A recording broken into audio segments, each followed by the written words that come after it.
Democracies are under a cyber attack. Israel's technology firm NSO has been accused of using its cyber spyware, Pegasus, to surveil journalists globally. The latest findings are part of a global investigation called the Pegasus Project.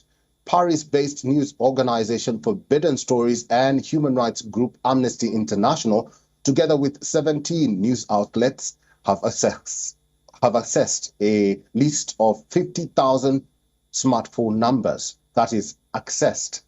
The reports say the data belongs to people of interest identified by NSO's clients since 2016. Contacts of activists, journalists, business executives, and politicians around the world are included in the list. The revelations raise privacy and rights concerns, also revealing the far-reaching extent to which the private Israeli company's software is misused by its international clients. The list was shared with the news organizations. The total number of phones on the list that were actually targeted or surveilled is unknown. The numbers on the list are unattributed. Yet, media outlets participating in the project were able to identify more than 1,000 people in more than 50 countries.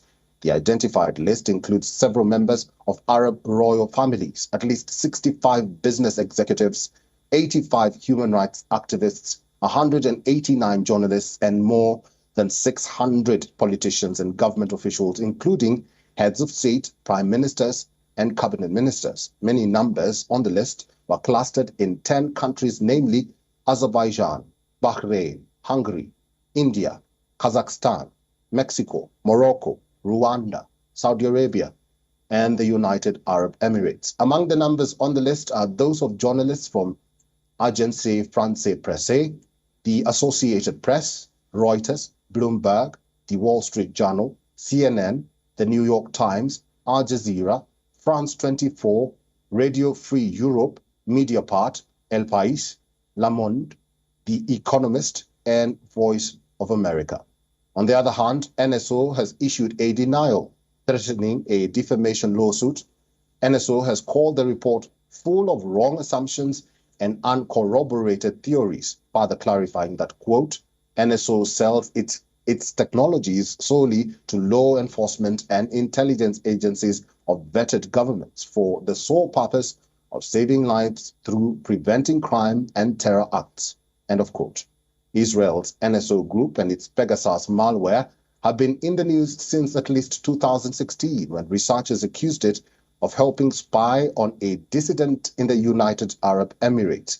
Founded in 2010, the Tel Aviv-based group employs hundreds of people in Israel and around the world.